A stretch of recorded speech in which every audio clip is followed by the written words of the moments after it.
infância foi pobre, sofrida, mas muito alegre ao mesmo tempo. Perdi meus pais muito cedo, mas fui criada pelos meus avós, meus tios, os parentes, com o mesmo carinho que eu teria sido com meus pais. Nós éramos 7 irmãos e morávamos aqui. Eu nasci aqui. Aqui mesmo, nesse espaço? Aqui em Gouveia, sim, nessa casa, talvez seja assim, dessa casa mesmo. E depois nós fomos para... A família mudou para uma região rural, ali perto de Paraúna, no lugar que chama Jataí, lá de Presidente Kubitschek. Ali a gente morou muito tempo, até que a gente ficou. Papai morreu também, mamãe morreu, papai. E a família resolveu, nós morávamos junto com a família de Nonô Ribas.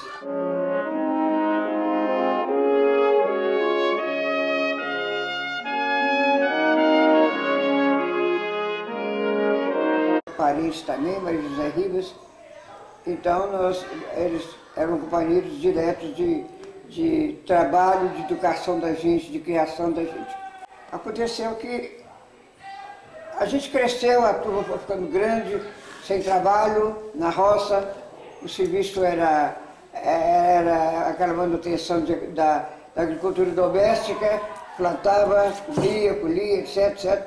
Mas sem um emprego, sem um meio de educação. Na minha casa tinha uma parenta minha, uma prima, que era inteligente, mas não tinha curso nenhum. Então eles resolveram que ela fosse dar aula para nós. Então a sala da casa montaram a salinha de aula, miniatura, mas era tudo direitinho. Eu lembro das coisas que tinha lá, era tudo direitinho. Possível para ela alfabetizar todos nós.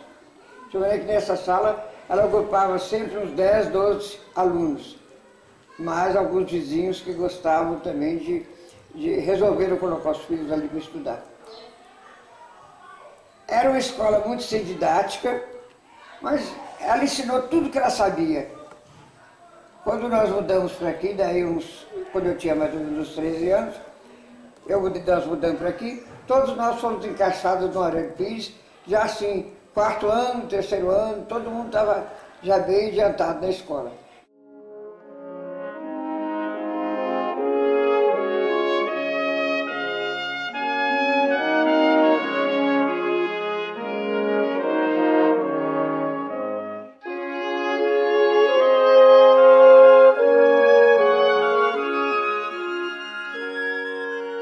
Aquela instrução que ela deu lá. Então a gente bem diz muito que o início da minha formação cultural foi lá em casa, nessa escolinha dela. Aí nós viemos para cá, estudamos, uma parenta minha me conseguiu um lugar no Instituto Santo Antônio Coveiro para fazer o curso normal, que era da época, né? Curso de formação de professor, chamava o curso normal.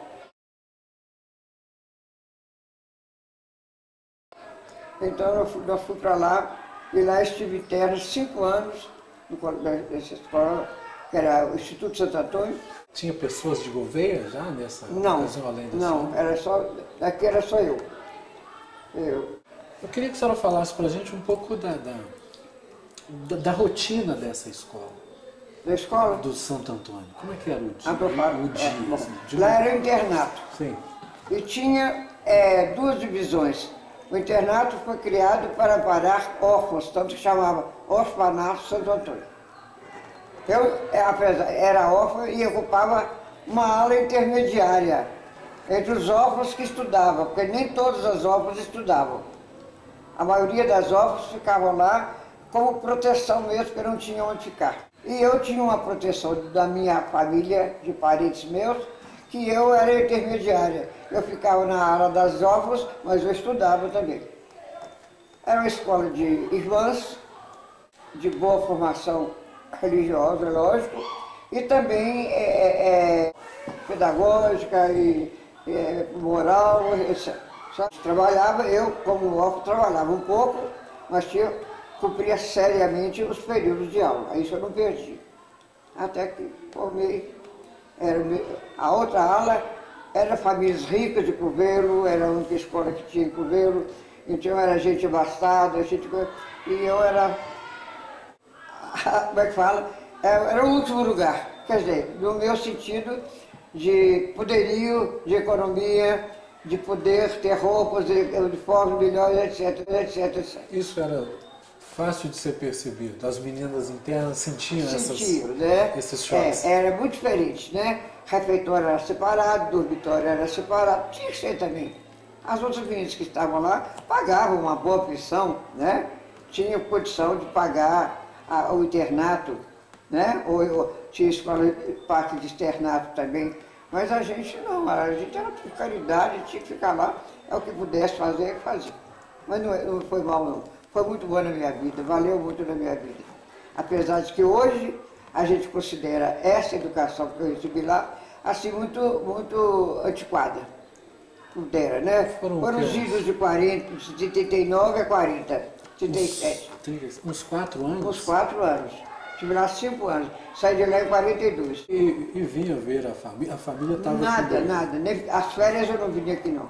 Acho que eu vim nesse período, não sei se umas 2 vezes, de 5 anos. Umas 2 vezes. Minha família me visitava com dificuldade, porque nessa época não tinha carro, não tinha veículo, era trem de ferro. Tinha pouco contato com a família. Tinha visitas, né? Mas hoje eu sinto que era uma educação mesmo com relação aos princípios religiosos, é muito diferente do que a gente sabe e vive hoje. Tá? Mas tudo com a boa intenção, com a boa fé, com a boa moral, com a caridade que as irmãs tinham com a gente. A senhora sacou de lá então um diploma de normalista? De normalista, é. 42. 42. É. Aí eu vim e cheguei aqui, achei um convite para trabalhar em Capitão Felizardo. Longe, não? Não, era longe assim, pior é que não tinha condição, né? Eu ia a cavalo. Era na casa de Levindo Pinto. Então, eu fui para lá, morava na casa deles. Tinha muita consideração, muito carinho comigo e tudo, e eu tive lá 3 anos, quase 4 anos. A escola Capitão Felizardo foi outra experiência grandiosa na minha vida. Porque eu nunca tinha morado em casa de ninguém, eu nunca tinha trabalhado como escola, eu não conhecia bem aquele meio rural. E cheguei lá, me tornei assim, dono da escola, muito aluno. Tinha uma outra professora, aquela leiga, que depois largou. Uma professora leiga? O que é? Que não tem o diploma. A professora leiga é aquela que não tem a formação própria para aquele cargo, né? Aí na fazenda eu adquiri eu consegui, eu conquistei, eu gozei de privilégio de ser muito benquista e poder fazer tudo da comunidade. Então o pessoal tinha confiança na minha capacidade, tinha confiança no meu trabalho, né? Sabia que eu era uma professora formada, que eu tinha condição, que construíram uma escolinha. Aos poucos essa escola ficou pequena e eu cheguei a ter lá em 44 mais ou menos, 45, eu cheguei a ter 90 alunos numa escolinha pequena, trabalhando em 2 ou 3 turnos. Uma normalista com 4 anos de formado. Com 4 anos de formado, 4 anos de formado. Quer dizer, eu cheguei lá, cheguei crua mesmo, né? Estava com uns 16 ou 17 anos ou não, mais? eu fui com 18 anos para lá. 18? Quer dizer, experiência nenhuma na vida, nada. Não, tinha experiência lá da não, a experiência de colégio, de internato, de freiras, de religião. Uma experiência de trabalho, eu não tinha nada. Mas Deus me ajudou e eu trabalhei muito. Cheguei a ter essa quantidade de alunos, 90 alunos por minha conta só. Mas aí eu aproveitei demais, acho que foi a experiência mais milagrosa, mais importante da minha vida, foi esse trabalho que eu estava fazendo. Ajudava até assim, em caso de doenças, eu ia para casa, ajudava, dar um remédio, botar o termômetro, ajudava na igreja, cantava, fazia o que pudesse fazer, a gente fazia. Mas foi um tempo de felicidade para mim. Aprendi tudo que eu tenho de experiência melhor na vida, foi aí, Capitão Felizardo. E o povo de Capitão Felizardo se mantinha a partir de quê? Era garimpo? Lá tinha. Lá nessa época teve um pouquinho antes dessa época de eu ir para lá, que lá ainda tinha uma mineração de ouro que deu ouro para enriquecer um país, uma menina que teve lá. Depois dessa época que eu fui, esse veio já estava mais ou menos esgotado, já não tinha, mas ainda tinha o resto lá. Mas a escola quem mantinha era a Prefeitura de Conceição. A escola era municipal.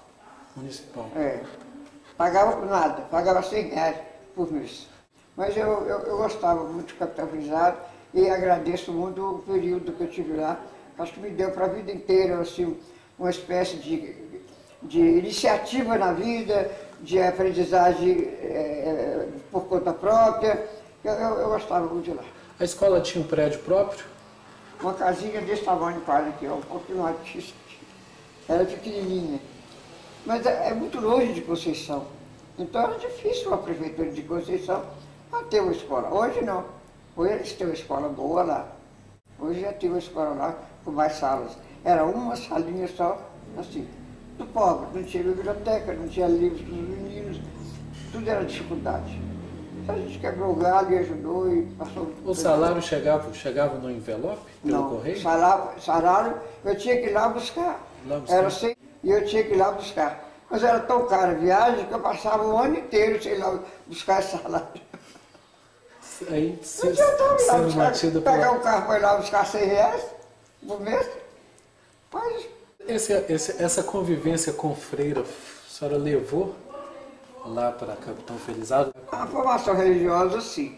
Mas comportamento não, porque o comportamento das freiras, muito recluso, muito assim, tolhido. A gente não podia, né? A gente não saía de casa, as freiras, né? Eu saía de casa sozinha. Quando eu precisasse fazer qualquer coisa, tinha quem fizesse para a gente, comprasse qualquer coisa. Se a gente precisasse ir ao médico e uma pessoa acompanhando a gente tinha muita falta de liberdade. Ou era proteção, como transmitir aquilo que eu aprendi no colégio, isso aí foi importante também, né?